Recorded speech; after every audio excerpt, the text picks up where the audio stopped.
Good morning, everyone. So I'm Nicholl. I'm part of the founding team at Iotics, and I lead on engagement, which is a euphemistic way of describing cheerleading and hand waving professionally.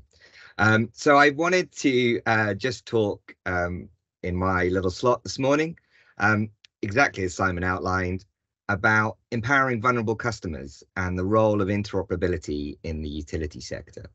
Interoperability, I think we've seen over the past few years, has gone from us in meetings with people saying, I don't know what that word means, to being top dead center of how we can connect our digital twins, how we can deliver real meaningful change and flourishing societies. So for Iotics in the utility sector, our journey started, however, with Northern Gas Networks and their Customer Energy Village. This is an ongoing project where they are looking at how to retrofit and manage climate change and green technologies in the UK's existing housing stock.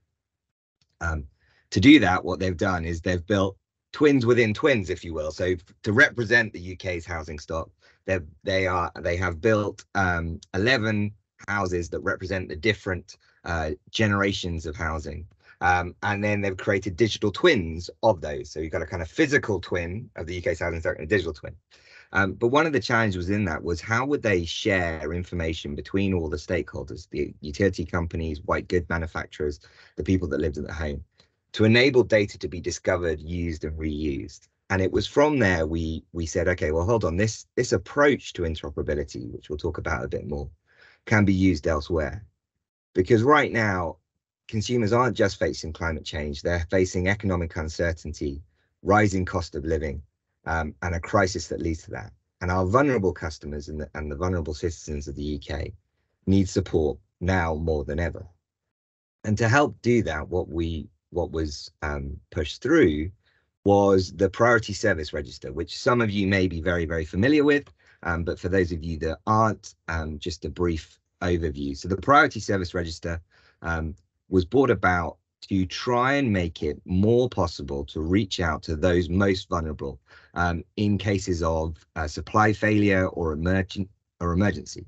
So they could get advance notice of power cuts, priority support, so heating and cooking supplies, that there would be regular meeting reading service for those that weren't able to read their own, free gas safety checks for families who have young children, live alone, are chronically ill, etc.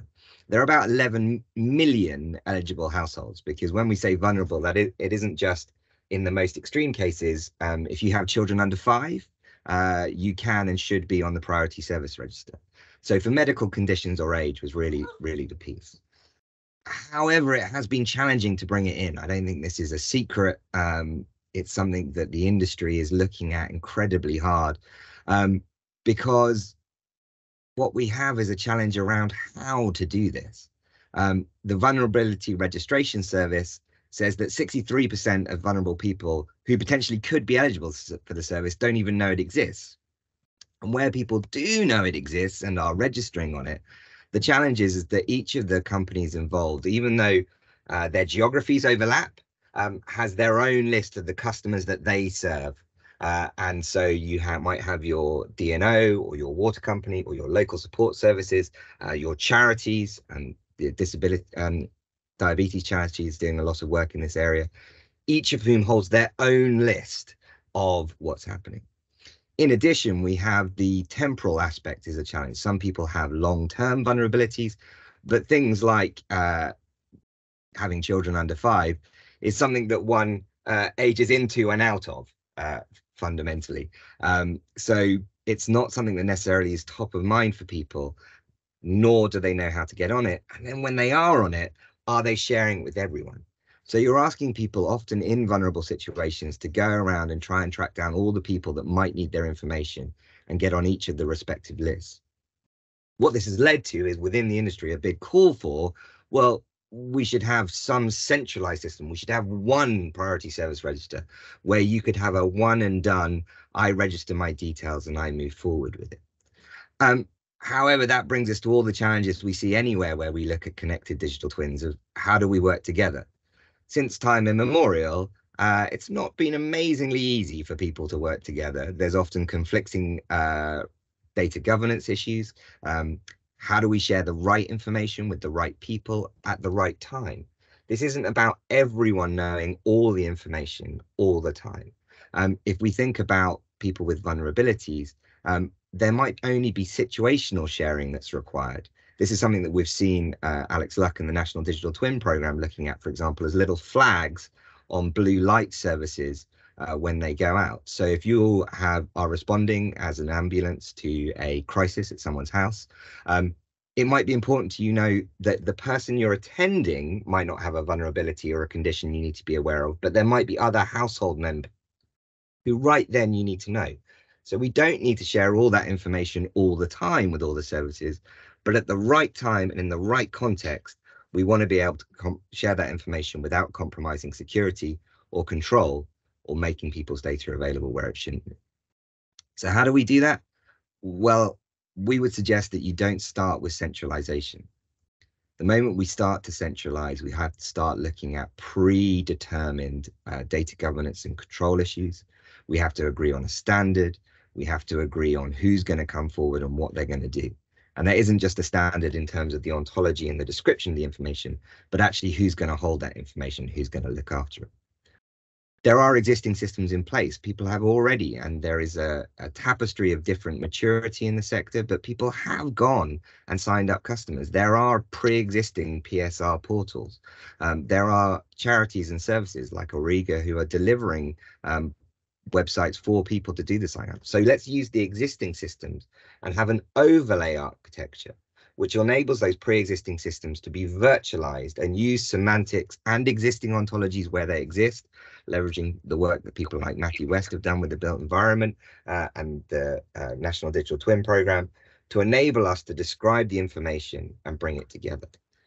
What we're talking about is a three-step process where we're virtualizing those systems, individuals and organizations, federating between the concerned parties, and then enabling the interoperation using semantics and streaming data. But we're saying, okay, well, there are only 11 million households and there are only so many utility companies. Surely we can do this by pre-arranging. But that would actually leave it as an unfinished activity for me for the private priority service register. Because as Peter Smith, the director of the National Energy Action, pointed out, the priority service register will fail if it doesn't capture financial vulnerability in a consistent way. We don't want our most vulnerable people to get to the point where they can't pay their bills and they can't move forward with what they're doing. What we've got to do is find a way where we can reach out to people and bring all these different services in. So not just the utilities, not just blue light, but enable financial information and support to be brought together. The UKPN are leading the way on this. They have a utility affordability framework, which aims to provide a joint approach to identify vulnerable customers and provide support. But how can we make those frameworks come together and deliver? We would argue the only option is trusted interoperability. Allow everyone to have their own space, their own area. I know a lot of work's being done in the EU around the International Data Space Association, where their piece of that virtualized piece is a node on a network.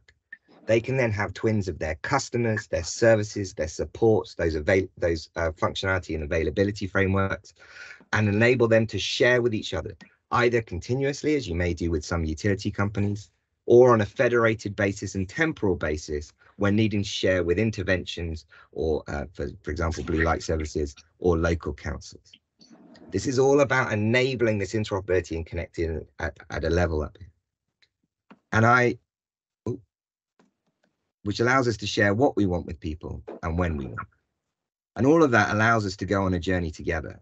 And we would ask those on the call, Iotics is working with a number of utility companies. We're working with Sopra Steria, who have a number of services in this area. But if you want to be part of a data ecosystem where you can secure and selectively share with each other, we'd love to know what you're up to. We're at Utilities Week Live, as I know everyone else is talking. I've put a couple of QR codes here. There's a podcast with Rich Walker, who's an expert in decentralized data, ex-KPMG, worth having a listen to him about how it's doing, and a video we put together about how we think the industry can move forward in sharing. Thanks very much for your time.